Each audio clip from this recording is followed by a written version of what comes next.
믿음으로 사는 삶, 오늘 21번째 시간입니다. 여러분, 제가 대만을 2차례 선교 일정으로 다녀왔는데, 대만의 한 중심권의 교회에서 은혜를 받은 적이 있습니다. 노숙자 봉사를 하는데, 그 교회 안에 헌금함이 있는 것이 아니라 길거리에 그 헌금함이 있는 것을 보았어요. 그래서 제가 이렇게 물었습니다. 아니, 이렇게 교회 밖에다 두어도 사람들이 헌금을 하나요? 라고 했더니 한다는 거예요. 그래서 그때 제 마음 가운데 교회가 무너지고 다 그 삶이 깨어졌다고 해도 그들에게는 여전히 사랑이 남아있구나. 그러니까 다시 말씀드리면 신앙이 없어진 것이 아니라 삶 속에 구분 없이 이 신앙이 사회화되어서 같이 살아가고 있는 한 단면을 보면서 마음이 따뜻해졌습니다. 교회가 해체되었다고 하지만 실제로는 삶 속에 이미 이 주님의 사랑이 사회화되어서 누구나 할 것 없이 서로 헌금하는 그 모습은 또 하나의 모습이었어요. 그래서 교회가 건물을 떠나서 사회 속에 깊이 들어가 있는 그 좋은 인상. 어쩌면 점점 교회가 개토화되어서 우리끼리라고 하는 그 시대 가운데 이 신앙이 더 사회 속에 이웃 속에 들어가서 어떻게 자리매김하는지를 보았습니다. 만일 우리가 교회가 비어 있다고 해도 가슴 아프지만 교회 안에 가득 찬 성도가 있지만 사회와 무관한 교회가 된다면 오늘 우리가 읽은 이 본문과 다르지 않을 거예요. 오늘 예수님은 6월절에 성전에 들어가셨습니다. 그래서 13절 말씀 한번 보도록 하겠습니다. 계속적으로 새로운 사건이 일어날 때마다 여러분은 예수님이 굳이 그곳을 지나갔다라고 하는 그 말씀을 통해 예수님과의 그 만남은 어떻게 해요? 수요 은혜 예배 때 많이 했죠? 안드레를 통해 시몬을 만나고 안드레를 통해서 빌립을 만나게 되고 빌립을 통해서 누구를요?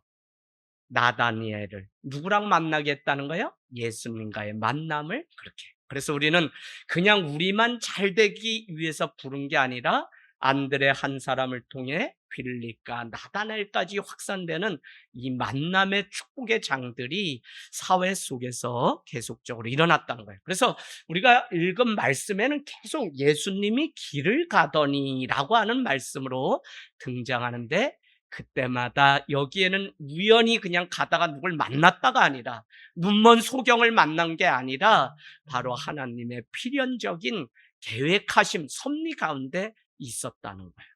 우리는 그러고 보면 전체적으로 오늘 집사님이 고백했지만 지금 순간은 뭐가 막히고 안 되는 것 같지만 성도로서 우리는 늘 고백하는 게 하나님, 오늘 눈먼 소경의 이 고통이 무의미한 시간이 아니라 하나님이 허용하신 왜 하나님이 하시고자 하신 일이 있다라고 우리는 주일의 말씀을 본 것처럼 오늘 주님은 같이 읽은 이 말씀을 통해 13절에도 6월절이 가까워졌는데 예수께서 예루살렘으로 올라가셨다는 겁니다. 그러고는 오늘 이 사건이 어디서 일어난 것이냐면 14절에 보니까 성전 안에서의 여러분은 표시해 놓으세요. 제가 지금 서두에 드렸던 그 예화지만 여러분에게 제 경험담을 말씀드린 것은 성전 밖에서도 이렇게 노숙자를 위하여 헌금하는 이 모습을 보았는데 교회 안에 많은 사람들이 가득 차 있음에도 불구하고 우리가 그와 같은 삶을 살지 않는다면 무슨 소용이 있을까라고 하면서 저는 오늘 성전 안에서 일어난 이 한 사건을 소개하려고 합니다. 그러니까 오늘 예수님, 성전, 유월절이라고 하는 이 세 단어가 계속적으로 나와요. 유월절은 뭐냐면 해방절이에요. 왜 해방절이냐면 애굽의 바로로부터 억압에서 벗어나서 그날 자유의 땅으로 가게 되었던 것이 바로 유월절이죠. 총과 칼 대신 어린 양의 보혈을 흘렸던 날이 바로 유월절입니다.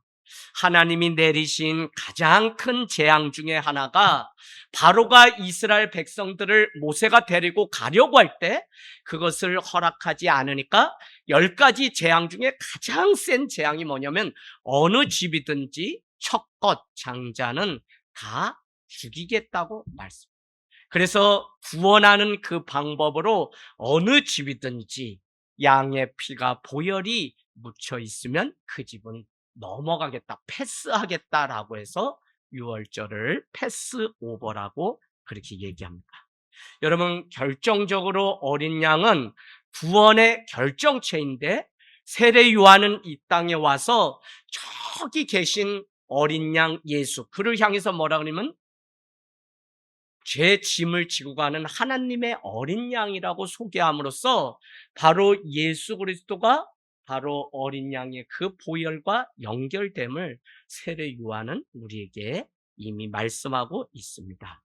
여러분, 그렇다면 성전, 오늘 성전 청화에 대한 이야기인데 오늘날로 말하면 예배를 하는 예배당을 청결케 한 이 사건인데 성전이 무슨 의미가 있을까요? 성전은 하나님이 우리와 함께 하신다고 하는 객관적인 증표, 증거가 바로 우리와 함께함.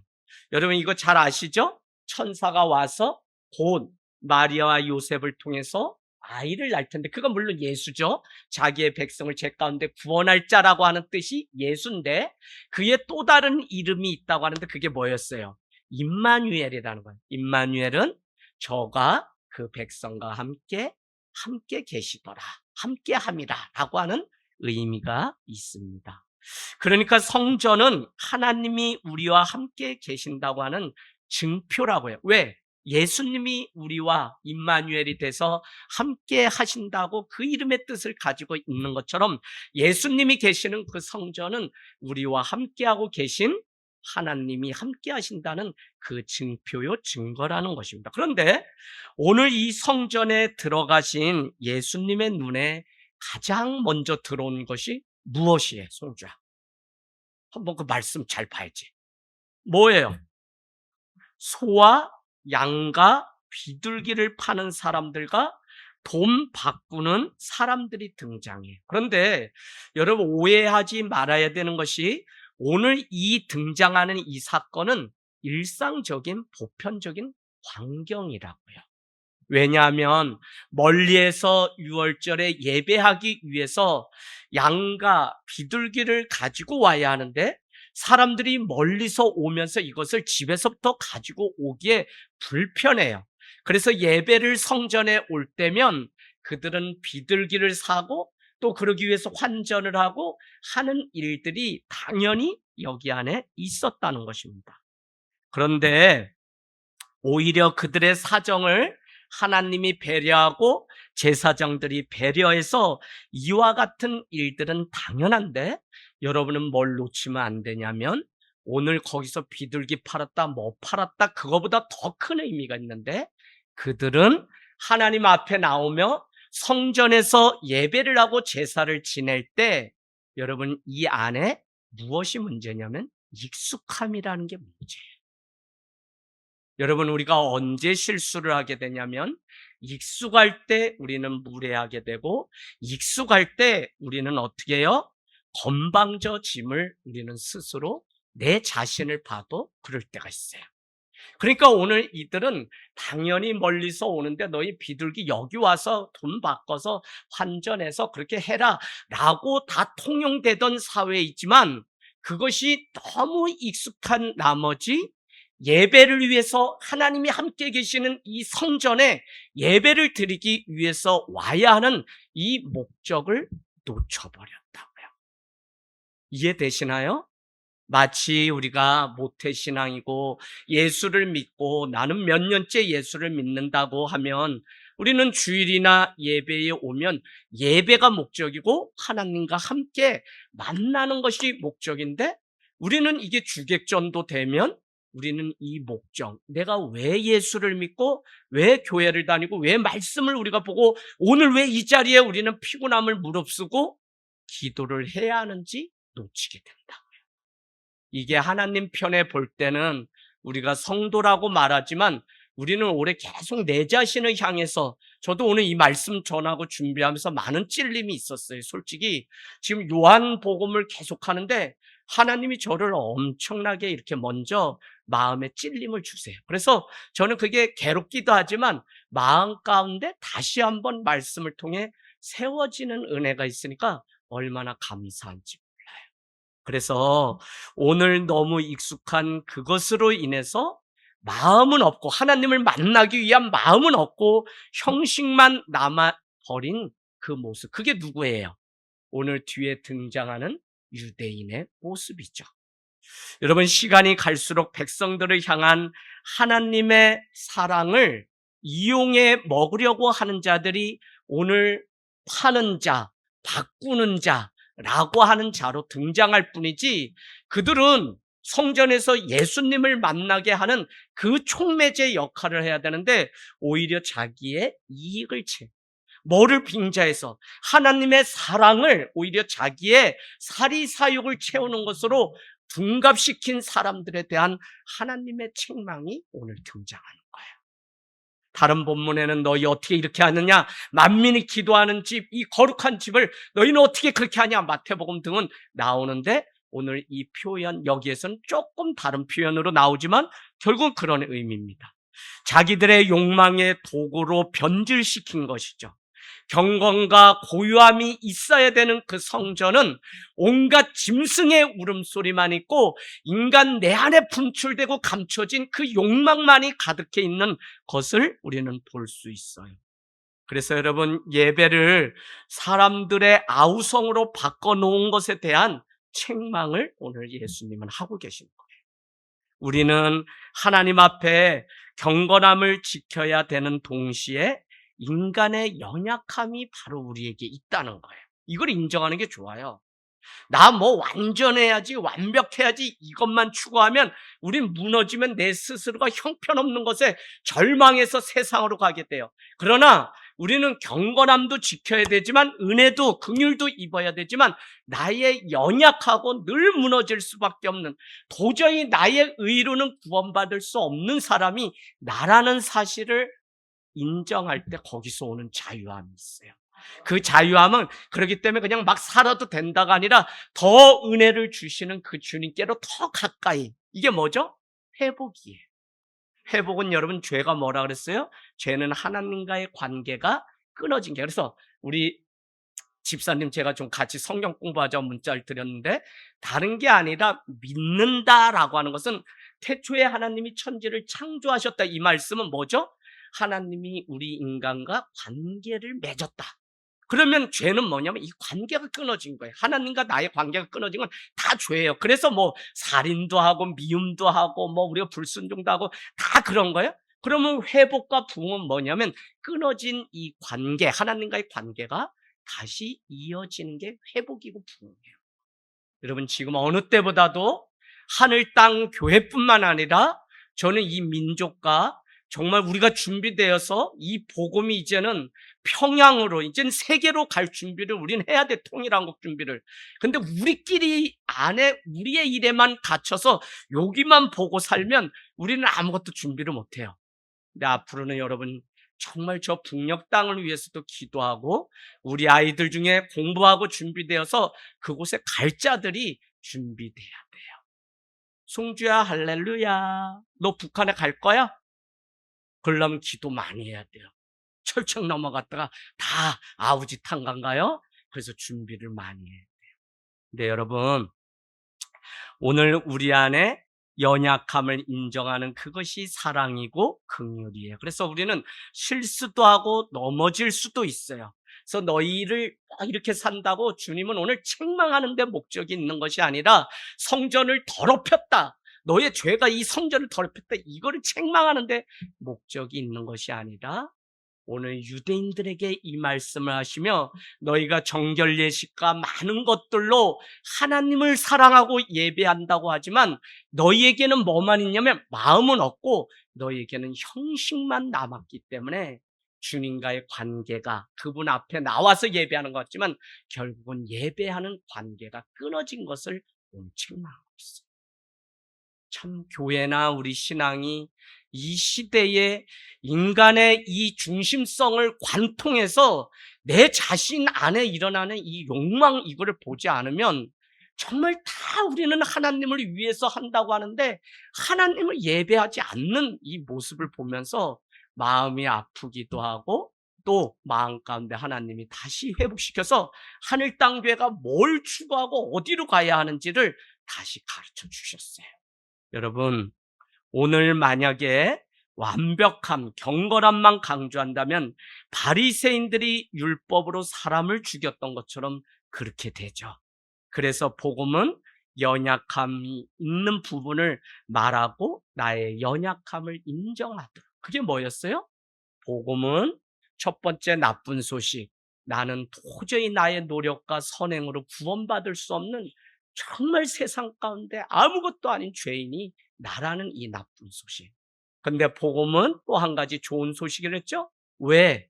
그런 인간을 향한 하나님의 그렇게 실수투성인, 그렇게 그냥 하나님이 싫다고 말하고 다 그러는데도 하나님은 도로 회복시켜서 우리의 상처를 쪄매시고 아무것도 없는 것처럼. 요즘 계속 우리가 보는 표적이 뭐예요? 태어날 때부터 눈먼 소경인데도 고쳐주시고, 왕의 신하의 아들도 고쳐주시고, 하나님의 나라는 바로 이런 것이라는 거예요. 그러니까 우리가 여러분 계속 하늘 땅교회 교인 되려고 계시지 마시고 하나님의 백성 되시고 이재학 목사의 제자 되지 마시고 정말 성경대로 주님의 제자 되어서 그걸 분명히 해야만 우리는 길을 놓치지 않고 온전히 갈 수 있어요. 만약에 제 제자로 여러분 있다면 이재학 목사님 다른 교회 간대, 난 이제 교회 안 다닐 거야. 목사님 돌아가셔서 이제 우리는, 여러분 그게 남의 일 같죠? 아니요. 미국의 어떤 교회는 지금도 그 목사님의 영상을 틀고 거의 20년이 되었는데 그 영상 20년 전에 그 영상 앞에 사람들이 모여서 이건 무슨 얘기예요? 사람이 목회자가 부상된 거예요. 몇천 명이 모여요 지금. 여러분 방송이라 이게 내가 말은 못하지만 다 아시는 분들은 아세요. 아무리 그분이 훌륭한 목회자였고 사랑이 많고 그분께 은혜를 받았다고 해도 세례 요한처럼 없어짐을 연습해서 나는 없고 내 뒤에 오시는 예수 그리스도, 내 앞에 계신 예수 그리스도를 우리는 바라보게 하는 게 목적이 돼야지. 우리가 무슨 내 인기 끌려고 하면 우리는 벌써 다 썩은 양식을 먹는 거예요. 여러분, 오늘 우리는 본질을 잃어버리면 그것이 때로는 사역이 되고 일이 돼요. 우리는 하나님을 위해서 한다고 하지만 그 안에 사랑이 없으면 무엇인가를 우리는 절대화하려고 해요. 한번 이야기 잘 들어보세요. 그 안에 사랑이나 애정이 없게 되면 우리는 그것을, 무엇을, 내가 믿고 내가 추구하는 방식을 마치 절대화해서 그것을 또 하나의 우상으로 만들려고 하는 버릇이. 우상이나 종교는 왜 생긴다 그랬어요? 그렇게 해서 그것만 내가 해내면 마치 구원받은 사람처럼 내 삶의 편리성을 위해서 인간들은 자꾸 우상을 만들어요. 그래서 우상이 왜 생겼어요, 집사님? 바알이 이게 저기 판곰 신상이 어디 거기에만 있었는데 어느 날 우리 마당에도 하나 있고 마당에도 있고, 왜 이게 찍어서 우상 아이돌이 많아요?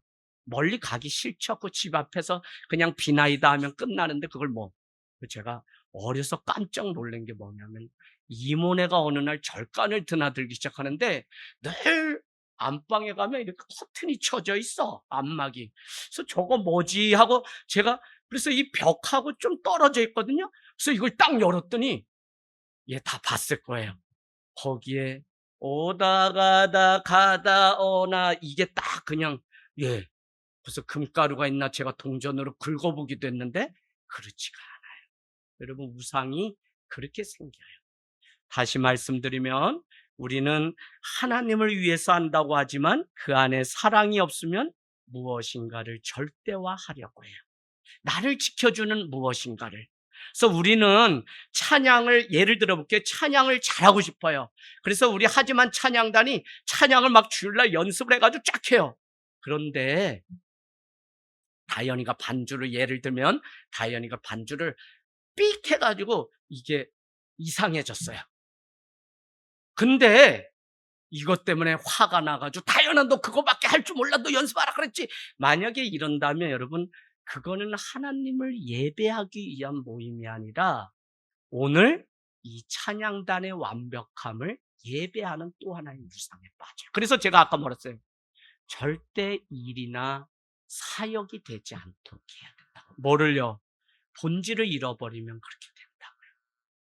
그래 어떨 때는 우리 예배 좀 더 합시다. 막 뭐 토요일이고 막 잔뜩 모여가지고 막 하자. 한국교회 계속 그렇게 왔어요.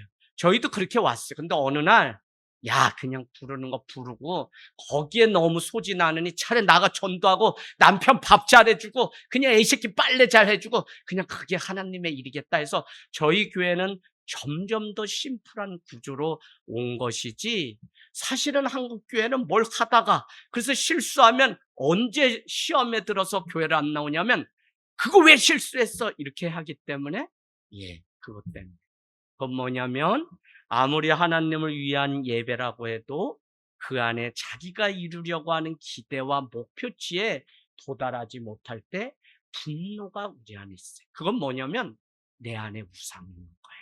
내가 정해놓은 그것을 이루려고 하는 우상이 있다니까요. 그 중에 하나가 뭔지 아세요? 공부도 그래요. 나는 분명히 이번에 95점 맞으려고 공부했는데 내가 75점을 맞아? 난 도저히 나 같은 인간 나는 살아서 뭐해? 밥 안 먹을래? 이렇게 되면서 내 한 친구가 됐어요. 이거는 우리가 주객전도 된 거예요. 여러분 많은 사람들의 실수는 바로 본질을 버리고 다른 것을 경배하고 예배의 중심에 두기 때문에 갈라지고 비판하는 아픔을 우리가 겪게 돼요.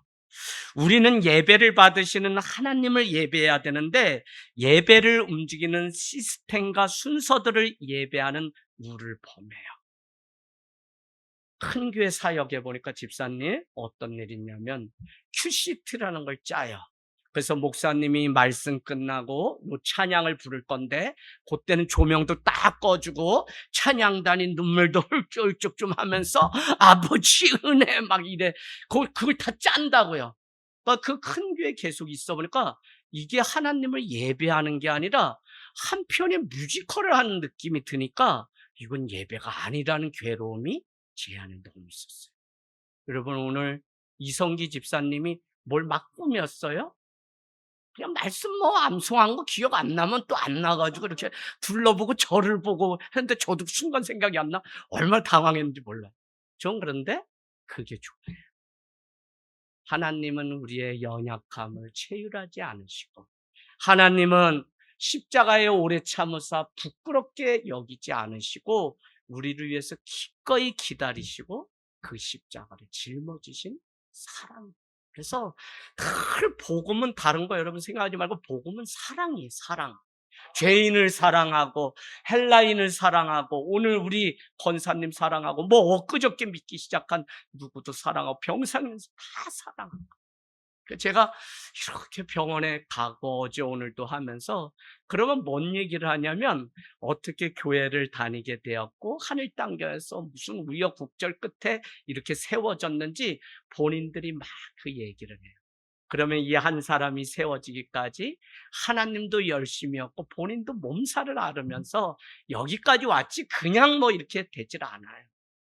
그게 뭐냐면 성장하고 성숙하기 위한 진통이라는 게 저나 여러분이나 다 있기 마련이에요. 그래서 신앙은 견디는 것이고 그래서 신앙은 기다림이고 그래서 신앙은 목회를 제가 어제 썼어요. 목 놓아서 목 빠지라고 기다리는 게 목회다.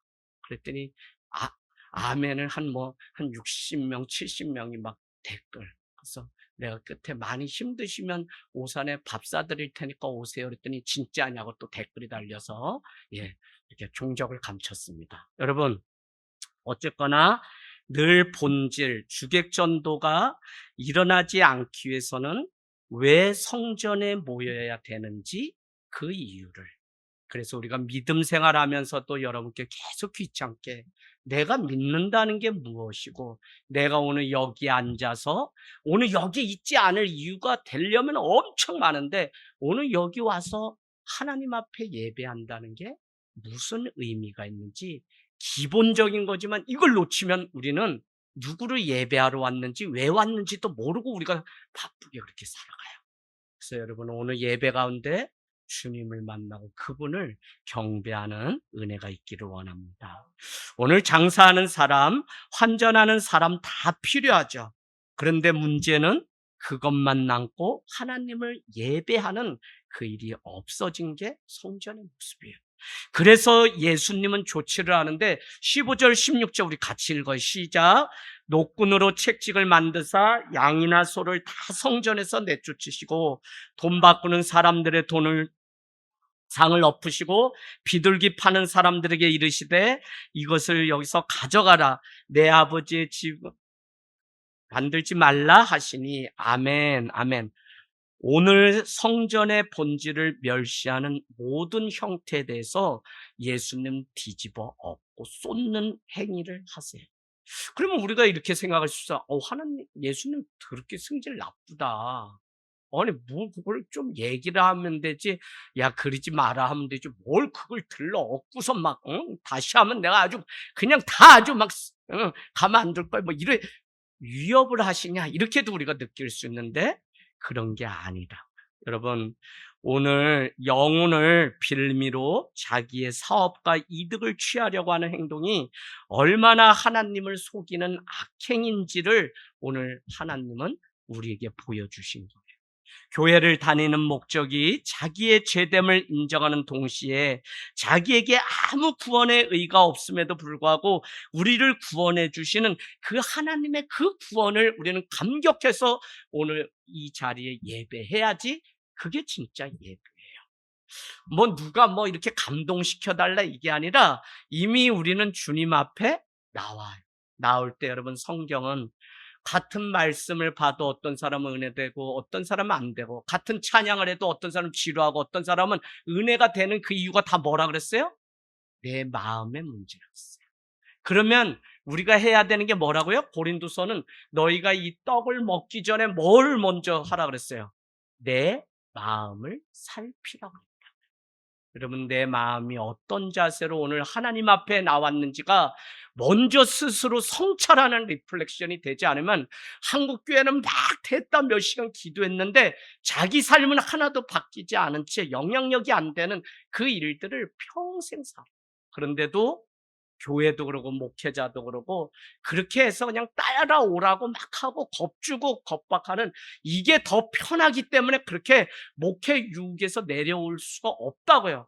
근데 저는 그냥 처음에 하늘단교에 올 때 워낙 교회의 아픔을 2번이나 겪고 나니까 나까지 그렇게 목회하는 건 주님께 맞지 않다. 그래서 제가 그냥 우스갯소리 하는 게 아니라 몇백 명, 몇천 명 모이는 거 어떻게 하면 모이는지 다 보고 종교 장사하다가 내려왔는데 그렇게 할 수가 없잖아요. 왜요? 우리가 장사하면 거기에 하나님이 계시지 않고 예배해야 될 교회에 오히려 자기 이득을 취하고 내 기득권을 인정받고 싶어서 이 교회 와서도 내가 원하는 것을 이루려고 하는 욕심을 투영하는 예배면 그게 하나님 예배하는 게 아니죠. 자, 그래서 우리는 오늘 단순히 성전에 대해서 말씀하는 게 아니라 이 세상 살아가는 모든 삶의 이치가 그렇다고요. 오늘 그들은 매우 자기의 선택이 정상적이라고 생각했을지 몰라요. 그러나 그게 현실이라고 해도 그거엔 모순이 오늘 있다고 예수님은 말씀하시는 거예요. 그것이 당연시되는 당시에 종교적 행위가 얼마나 잘못된 것인지 얘기하고 있어요. 유대인들은 특별히 형식이나 절차는 남아있는데 그 안에 하나님을 예배하는 사모하는 마음이 유대인들에게는 없었다고요. 여러분, 예배를 하나의 장사치의 얄팍한 계산으로 바꾸는 것에 대한 책망인 거죠. 예배를 받으시는 하나님보다 다른 것에 더 관심을 많은 장사에서 이득을 남기려고 하는 이들에 대한 책망. 그래서 우리는 역시 신앙생활을 자기 이득을 위해서 한다면 그것보다 가장 누추한 일은 만약에 제가 그냥 먹고 살기 위해서 종교 사업가가 돼서 이 자리에 있다면 제가 이걸 계속 할 수 있을까요? 못하죠. 차라리 나가서 막노동을 하고 그냥 밭을 일고 사는 게 낫지. 이거를 그냥 내가 무슨 얘기냐면 우리가 예수를 믿고 하나님을 예배하는데 그 예배함조차도 내가 내 이득을 위해서 하고 안 하고 한다면 우린 이게 너무 누추해져요. 초라해진다고 내 자신이. 오늘 예수님은 우리에게도 타종교에 대해서 그런 일로 싸우지 말 것을, 저기 무슬림이니까 거기 가서 막 돈 붙여 목을 어떻게든지 따고 거다가 막 십자가 그려놓고 오는 막 이런 일들이 있었는데, 여러분 오늘 주님은 그걸 우리한테 원한 게 아니라 너희가 먼저 성전 청결이 돼야 된다는 사실을 가르쳐줘. 왜? 하나님의 방식은 저 사람을 뭐 바꾸려고 해서가 아니라 먼저 믿은 내 자신이 주님의 은혜 가운데 그 구원의 감격 가운데 온전히 쓰면 그게 영향력이 돼서 또 딸이 또 아들이 또 뭐 남편이 쭉쭉쭉쭉 해서 구원의 일을, 그래서 오늘 여러분 이 바울교회 주관으로 제가 굳이 작년에도 바울교회가 주관해서 첫 주는 늘 한 이유가 뭐냐면, 하늘땅교회가 우리가 여성들을 통해서 붕대고 막 그랬다고 해도 하나님의 창조 질서는 먼저 믿은 사람이 아내라고 해도 우리 아버지들 잘 아셔야 돼요.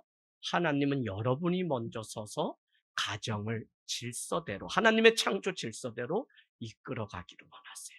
이걸 모르면 많은 사람들이 이렇게 얘기해. 우리 집사람이 얼마나 기도를 많이 한 사람인지 몰라요. 그 얘기는, 그래서 나는 조금만 해도 이렇게 알파 마이너스 뭐 이렇게 채우면 또이는 돼요. 뭐 이 얘기인데 그거는 너무 어리죠. 우리 엄마가 저를 위해서 기도를 많이 해줘요. 여러분 기도를 많이 해줬다는 거는 늘 말씀드리는데, 그 믿음, 그 하나님을 사랑하는 그것을 보았다는 것 때문에 축복이지, 엄마가 기도를 많이 해놨기 때문에 나는 막 개차반대로 사는데도 그게 축복이 그래서 있다, 이거는 여러분 아니에요.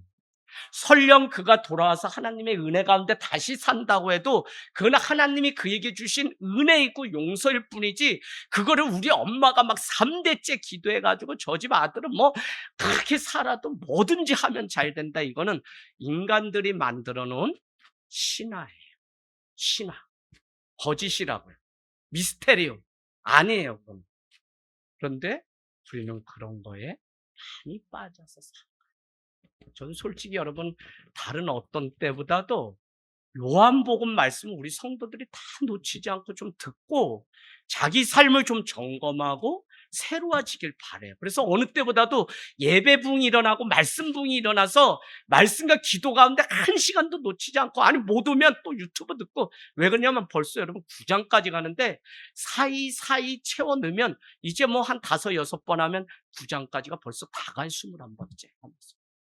근데 저 자신도 참 요한복음이 그냥 말씀 전하는 게 아니라 우리의 이 내면 가운데 숨겨져 있는 정말 그 깊은 것까지 통달하시는 성령의 그 일하심을 우리가 알아야만 우리가 변화되고 이 문제를 어떻게 바꿔야 되는지를 우리가 다시 도전할 수 있는데, 우리는 그냥 덮어놓고 기도하고 이러면 여러분 변화가 일어나질 않아요.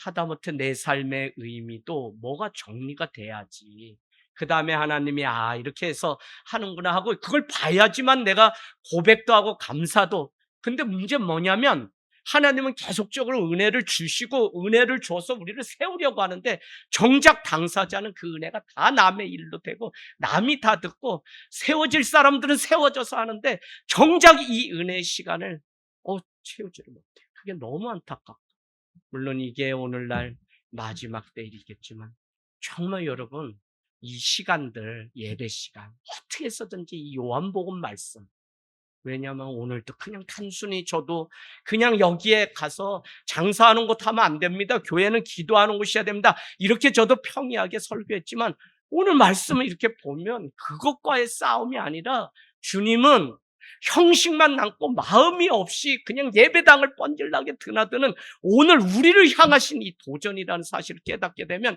우리가 이렇게 믿을 수 없어요. 내가 어디서 예배하고 기도하고 뭐 집에서 많이 했다 이걸로 우린 만족할 수 없고, 내가 결국은 오늘 뭐라 그래요? 예수님 자체의 육체에 대해서 오늘 이 말씀이 하신 거라 그러죠. 그건 뭐예요? 예수님 자체가 성전인데 우리는 더 나아가서 성전은 바로 예수를 모시고 있는 우리 자신, 여기가 성전이라. 그래서 천국이 여기 있다 저기 있다 말하지 말라고요. 내 속에 성전이 있다는 거예요. 하나님의 나라가. 그런데 우리는 자꾸 무슨 절대하고 우상화해서 뭘 이렇게 해가지고. 누가 그랬다고요? 유대인들이 그랬어요.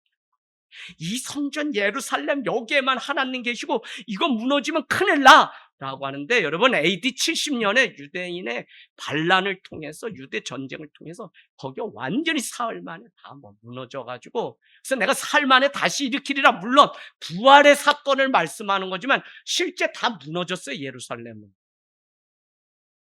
그럴 정도로 우리가 오늘 이 말씀이 우리 가운데 좀 깊이 와 닿으면 좋겠는데요.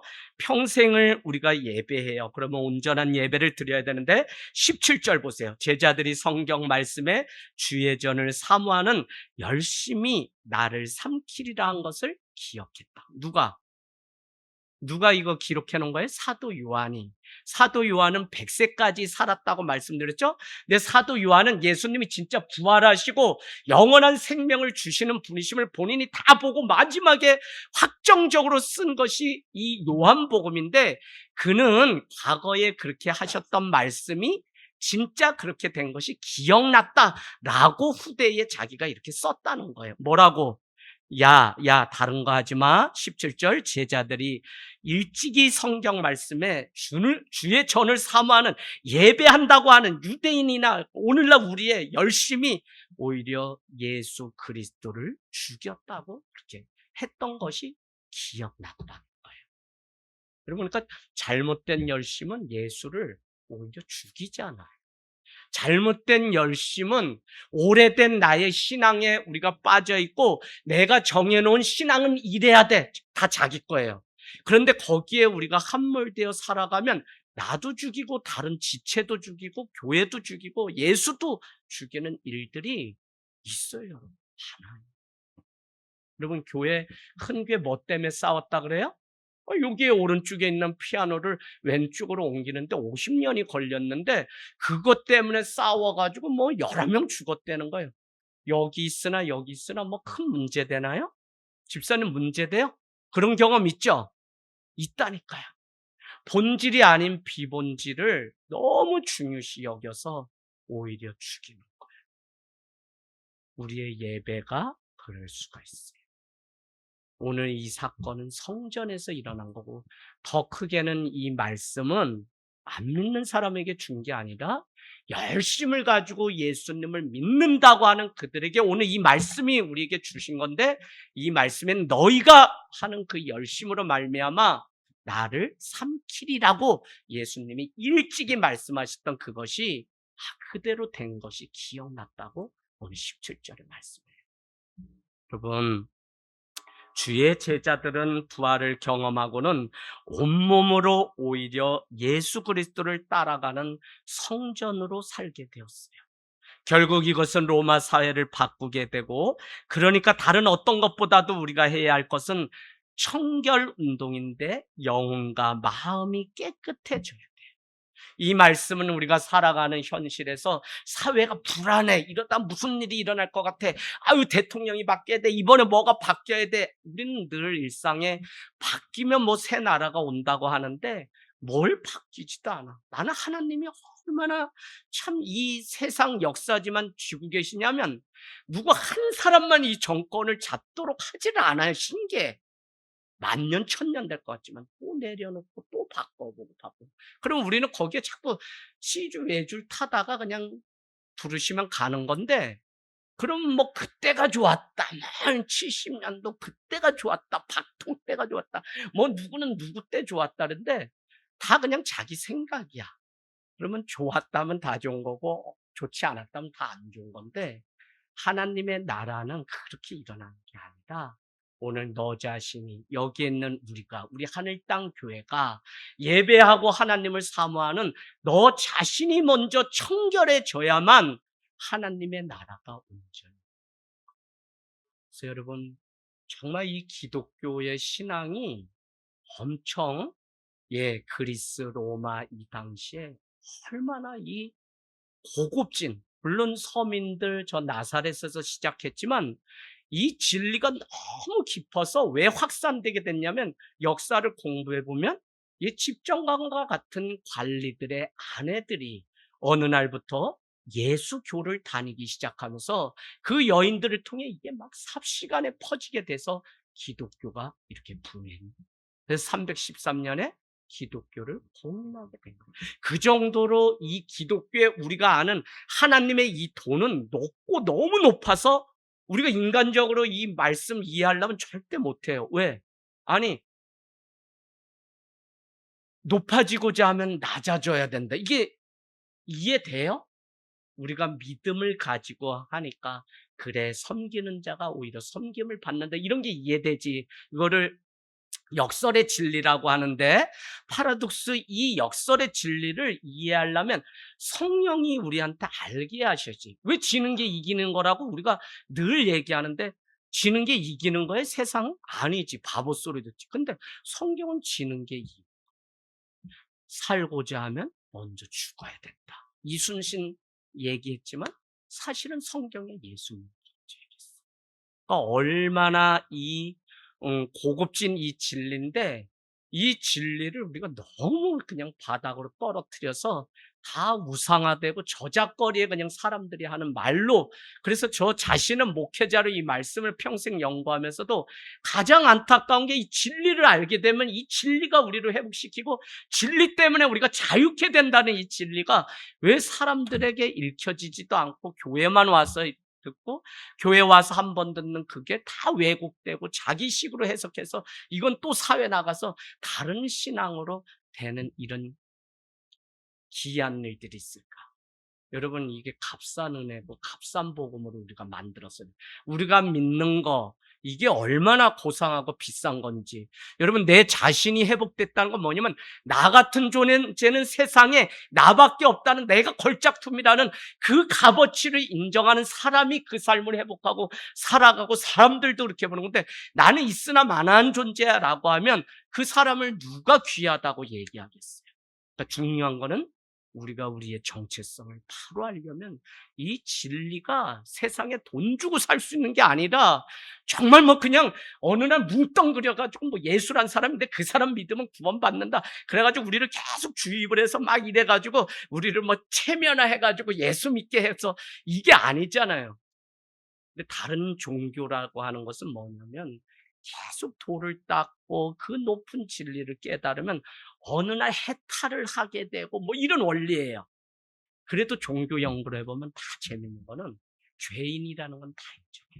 일본에 뭐죠? 그들이 하는 거 뭐예요? 그 조상심이라고 하는 거. 거기도 들어가려면 뭐 해야 돼요? 입구에서 손 닦아요. 우리 기독교도 손 닦아요. 다른 종교들도 보면 다 손 닦아요. 왜 그래요? 죄를 씻는 물두멍, 세례를 받고 성전에 들어가기 전에 물두멍이라는 게 있죠. 그것처럼 세례를 다 하는 과정이 있어요. 그런 거 보면 다 공의 인간에게 뭐의 문제 때문에 자꾸 이러냐면 죄의 문제 때문에 너가 고통도 겪고 죄의 문제 때문에 너가 관계도 끊어지고 죄의 문제 때문에 너 인생이 그렇게 꼬였고 그러니까 저 무당은 부적을 사면 된다. 그리고 절간 저 기와장에 뭘 갖다 이름을 자꾸 쓰고 시주를 하면 되고 뭐 자꾸 이런 식이에요. 뭘 하면 된대. 근데 우리 기독교는 그런 게 아니고 오직 이 말씀으로 지어졌기 때문에 요한복음 1장 3절 세상의 모든 만물이 그로 말미암아 다 지어졌기 때문에 말씀이 임할 때 오는 그 자유함과 그 진리의 그 풍성함이 있는 거지 다른 거 아무리 구해봐야 그것은 그때만 단맛이 나지 아무것도 아니에요. 그래서 권사님 정말 늘 안 되면 이렇게 들려도 좋아요. 요즘은 아나운서들이 얼마나 막 샹냥샹냥냥냥 하면서 또 넘어가면 3장 이러면서 그거 1년에 몇 도 가세요 권사님이. 근데 그렇게라도 왜 눈으로 보고 뭐 하는 게 이제 눈이 아파서 잘 안 보이니까 열심히 우리가 평생을 알아야 되는 게 하나님이 보내신 그분의 아들을 믿는 것이 우리는 6장에 뭐라 그랬어요? 하나님의 일이다. 너희가 나를 따르는 이유는 배부르기 때문이지 표적이 아닌데 나는 너에게 왜 이 표적을 줬냐면 영생에 이르도록 하려고 이걸 줬다. 그러면 우리가 어떻게 해야 됩니까? 하나님의 일이 무엇입니까? 제자들이 물으니까 하나님의 일은 하나님이 보내신 일을 믿는 것이다. 아는 것이다. 그럼 알라고 믿으려고 하면 우리가 뭐 눈 감고 뭐 그냥 뭐 하면 자꾸 보여줘야 아니잖아요. 말씀이 가장 정확하다는 그 말씀. 난 우리 집사님들 대단해. 뭐 1년에 10도 가시겠다 그러고 그래서 저분들은 밥은 아예 그냥 안 드시기로. 근데 보면 뭐 몸은 늘 똑같으세요. 그러니까 이것도 난 기적이라고 봐. 10도 가려면 그냥 눈을 계속 이렇게 가지고 떠가지고 계속 해야 되거든요. 그럼 못해도 막 3도 5도. 근데 3도 5도도 여러분 기도원에 들어가서 아야 머리 바꾸서 그것만 해야지 3도 5도인데 할 거 다 하셔. 다 다니시고 예배 다 나오시고. 근데 1년 지나면 3도 5도. 이제는 아주 그냥 도가 튼 거예요. 저런 분을 도인이라 그래요. 도인. 목회자도요. 그냥 아무나 막 그러질 않아요. 범접할 수 없는. 그래서 목사님이 늘 이 목사 절대 목회하면서 성도 속이려고 하죠. 성도들이 귀신 위가 성도야. 예, 목사님 그게 무슨 불경스러운 말씀. 네가 아무리 그 집부렁을 그럴싸하게 해도 성도들은 네 목소리 떨리는 거고 그걸 누가 하냐면 그 집사람. 저 사람 오늘 뭐 쪼였구나. 뭐 찡기구나. 누가 또 뭐라고 했구나. 막 몰고 가는 거 보니까 목소리 톤만 봐도 저를 다 안돼. 난 무서워 죽겠어요. 근데 여러분 영 안에서 우리가 살기 때문에 당연하죠. 유대인들은 이런 상황 속에서도 여전히 참 성전이신 예수 그리스도를 보지 못합니다. 18절. 이에 유대인들이 대답하여 예수께 말하기를 내가 이런 일을 행하니 무슨 표적을 우리에게 보이겠느냐? 누가 한 소리라고? 유대인들이. 뭐 이걸 막 다 엎고 막 이렇게 하니까 너가 그거를 하는 거 보니 뭐 우리한테 네가 표적을 일으키는 무슨 대단한 사람이냐? 네가 메시아냐? 구원자냐라고 조롱하는 유대인들의 모습을 봐요. 그들 앞에 지금 참 성전이신 예수 그리스도가 계시는데 정작 영안이 열리지 않으니까 보지 못하는 유대인들의 모습을 봐요. 오늘 여기에 있는 컵, 여기 이제 컵이 있어요. 여기 컵 보세요. 컵이 여기 있는데 제가 이 컵은 특별한 컵이라고 이제 자꾸 얘기하는 거예요. 이거는 누구든지요. 이거 먹으면 눈이 밝아지고 막 관절염이 다 낫다는 얘기도 있고. 그래서 여러분 이거 함부로 아무나 손대면 죽어요. 죽어. 큰일 나. 이거 막 하면 안 돼요. 이렇게 제가 여기에 특별한 의미를 두는 이것을 우리는 우상이라고 하는데 왜 이 말씀을 들으냐면 당시 유대인들은 하나님이 예루살렘 성전에만 있다고 믿었다고요. 그래서 거기에 갈 때는 이런 절차 저런 절차 엄청나게 많이 하는데 정작 그들은 형식은 남아있는데 마음이 없어요. 그래서 오늘 여러분 우리 역시 내가 정해놓은 무엇인가에 특별한 의미를 부여하면 그게 우상이 되고 하나님을 예배하는 것이 아니라 그 장소와 그 방식을 고집하게 되는 그런 일이 생겨요. 그러면 19절 말씀은 예수께서 대답하여 이르시되 너희가 이 성전을 차라리 그렇게 할 거면 헐라 내가 사흘 동안에 다시 일으키겠다. 그래 이 말이 무슨 말이냐면 그렇게 특별한 의미를 보여서 눈에 보이는 그것을 우상화하니까 예수님은 그렇게 믿을 거면 차라리 이 성전을 헐어버리는 게 낫다. 내가 사흘 만에 다시 지을 거니 너네는 이 성전을 차라리 왜 그래요? 자기들이 하나님을 자기의 경험과 자기식으로 믿는 안에 가다 놓으니까. 신학교 처음에 가서 편입해서 시험에 든 게 이런 거예요. 목사님 자녀들 진골이 오와서 뭐 그냥 예배 때는 막 앞에 서서 막 이러는데 밤에 기숙사 점호가 딱 끝나면 어머 얘네는 뭐 줄도 많아. 밖에 못 나가게 다 해놨더니 그냥 목사님 아들인 걸로 나도 다 아는데 3층에서 줄을 내리면 거기서 치킨하고 맥주가 막 올라와 신학생들한테. 야 이거 어떻게 된 거냐 나만 알고 있기에는 너무 큰 비밀을. 그랬더니 이미 1, 2년 다닌 사람들은 그 진실을 이미 다 알아. 쟤 영신교회 누구 목사님 아들이야. 근데 쟤 저러면 되냐? 아버지가 목사님인데. 근데 다 그래. 그러니까 그냥 아무것도 아닌 저의 눈에는 야, 나는 육두푼도 안 되는데 신학교 와가지고 이렇게 발발거리는데 저놈들은 그냥 늘 기도 할머니, 할아버지, 장로님 막 이래가지고 왔는데 타락은 다. 마치 유대인들이 하나님, 하나님, 하나님 막 이러면서도 주여 주여 하면서도 그들이 하나님이 없는 삶. 그러니까 그렇게 할 거면 이 성전 차라리 헐라. 내가 사흘 만에 네가 46년 동안 지은 그 성전 내가 3일이면 다 짓지 그걸 못 지을 것 같아 라는 의미도 있지만 결국은 3일 동안 만에 부활하실 것을 주님은, 그 얘기는 뭐예요? 그 말씀 다음에 뭐라 그랬어요? 예, 생명의 문제, 구원의 문제가 아니라 그들만의 어떤 전통을 지키고 싶은 욕심 가운데 빠져 있는 이들, 마치 부부가 우리도 결혼해서 싸우는 게 자기 살아온 방식이나 전통 때문에 싸우는 것처럼 20절에는 유대인들은 자신들이 46년 지은 성전을 3일 만에 일으킨다고 예수님이 하니까 너가 무슨 표적을 뭘 일으킬 수 있는 사람이냐? 라고 오히려 조롱해요.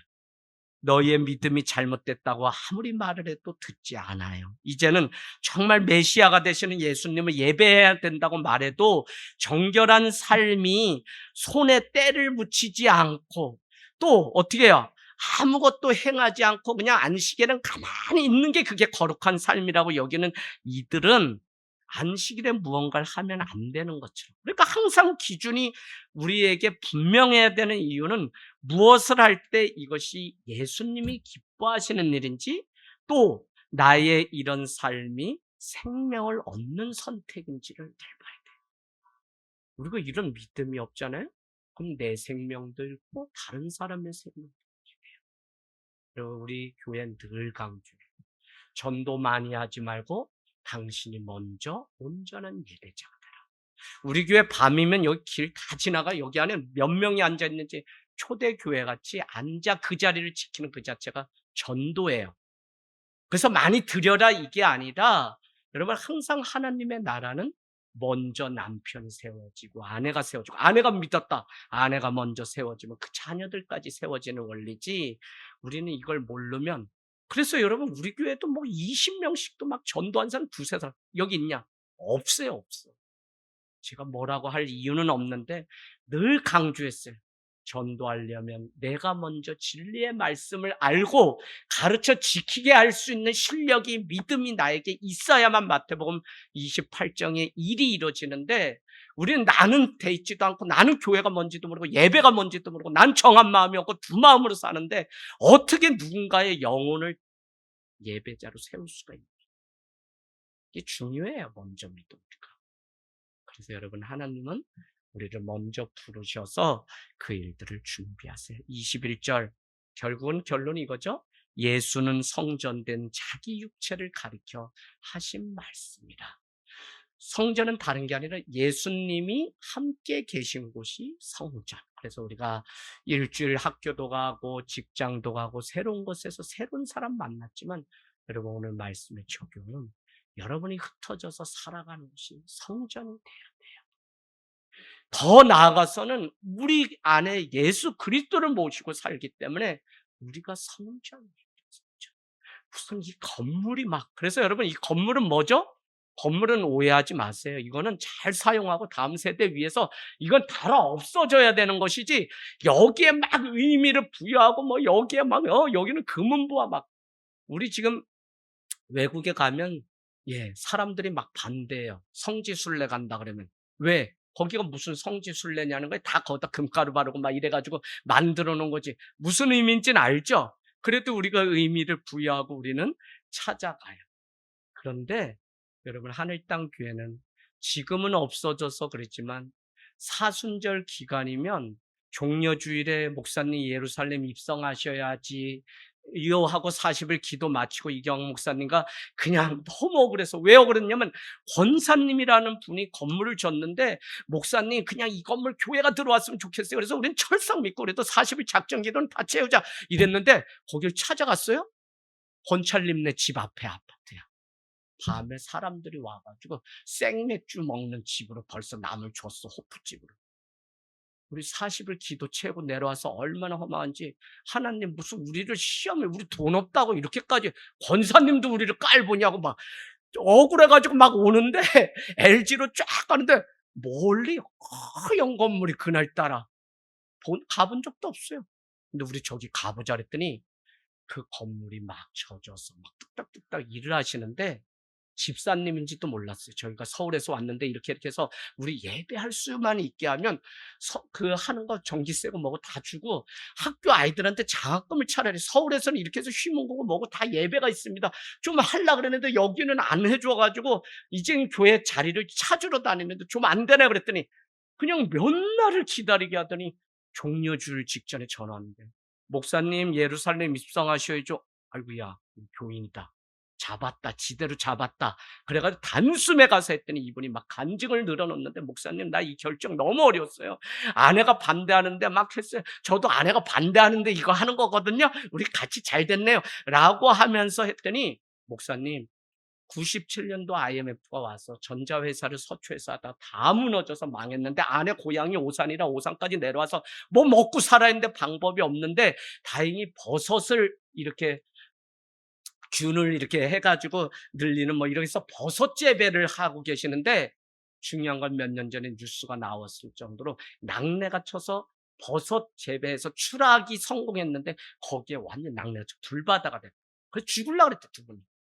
그런데 본인은 할렐루야 교회를 다니는데 교회에서 이 소식을 하고 십시일반 돕고 그걸로도 안 되는데 저기 수원 농업진흥청 청장이 누구였어요? 차관에 해당하는 분이 우리 교회 인재권찰님이에요. 다 그렇게 연결돼요.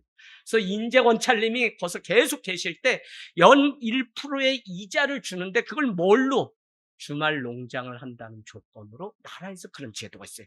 그래가지고 이 버섯 농장이 그냥 버섯 이렇게 아니라 아이들이 와서 버섯이 어떻게 자라나 주말 농장 겸 하시려고 이 200평이나 건물을 가건물로 크게 전하는데 그게 하얀색으로 칠해놓고 우리 눈에 얼마나 아름답게 보이는지 논 사이에 지금은 진위산업단지에서 없어졌지만 거기를 그래서 그분이 저한테 그래요. 목사님 정말 목사님 가시면서 사장님 젊은 사람들이 저희가 하는데 정말 비빌 언덕 좀 대주세요. 겨울은 오는데 이제 비빌 언덕 좀 대주세요. 밤이면 계속 자면 비빌 언덕, 비빌 언덕. 그러다가 이제 거기서도 나와야 될 때는 또 누가 국민은행 통장 가지고 다니는데 병원에 계속 한 7, 8년 월요일이면 설교 전할 때 만났던 병원장 이사장 목사님 저는 누굽니다. 근데 아침만 가면 계속 서울 누구 이재양 목사님 이러더니 어느 날부터 오산 하늘땅교회 이재양 목사님 오늘 말씀 전해주겠습니다. 근데 가면 하나님이 그냥 목사님 개척했다는 마음 주셔서 도라는 마음만 주셔서 본인이 업무가에 물어서 계좌번호로 이거면 그게 1,500만 원이에요. 묻지도 따지지도 않고 목사님은 바른 길 갈 거라고 믿고 그래서 제가 흐트러지고 뭐 있는 척 뭐 잰 척을 할 수가 없어요. 그렇게 해서 하늘땅교회는 제 돈 뭐 막 이러질 않고 하나님이 어떻게든지 교회 그 사인이 뭐라고요? 광운기도원 40을 기도하는데 이경 목사님 그날 수요 예배 마치고 이제 40을 다 채워지는데 야 오늘은 쉬자 좀 수요예배 대신하고 그랬더니 40일 다 채우자. 그 목사가 어떻게 전도사님이 그랬는데 말 들어야죠.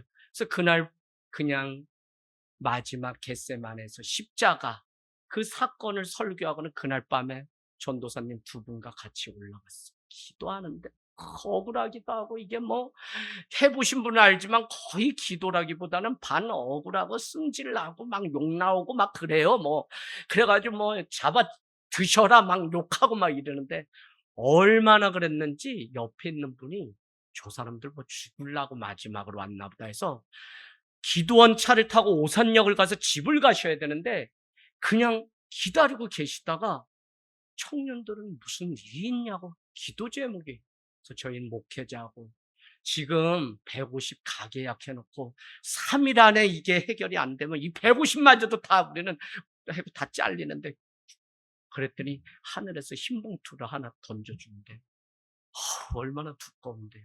그래서 이게 나는 그냥 보증금이 다 해결됐구나. 이분 돈이 많은 분이 기도 안 했구나. 그랬더니 있는 쌈짓도 막 그냥 바리바리 다 1,000원짜리 막 다 넣어가지고 5만 채 안 되게 주셨는데 그게 쌓여있었어요. 그날 밤에 저희만 셋이 남아가지고 막 기도하는데 하나님 환상을 보셨어요. 재아가 내가 널 위해 기도하고 더 기도해라. 힘내라. 그래서 그날 환상 체험을 하면서 새벽까지 기도하다가 셋이 나와서 그 건물을 보고 막 이런 과정들이 있어요. 여러분, 성전 그냥 예배하는 게 아니라 우리가 성전인데 이 교회 하나가 세워지는 게 누군가는 정말 피를 쏟고 눈물 쏟고 삶을 다 드려야만 이 교회가 교회됨의 역할을 하지, 그냥 여러분 모였다고 교회 아니에요. 그냥 나와주고 헌금했다고 교회 아니고, 정말 역사도 필요하고 기도도 채워져야 되고 눈물도 채워져야 되고, 여러분 이렇게 교회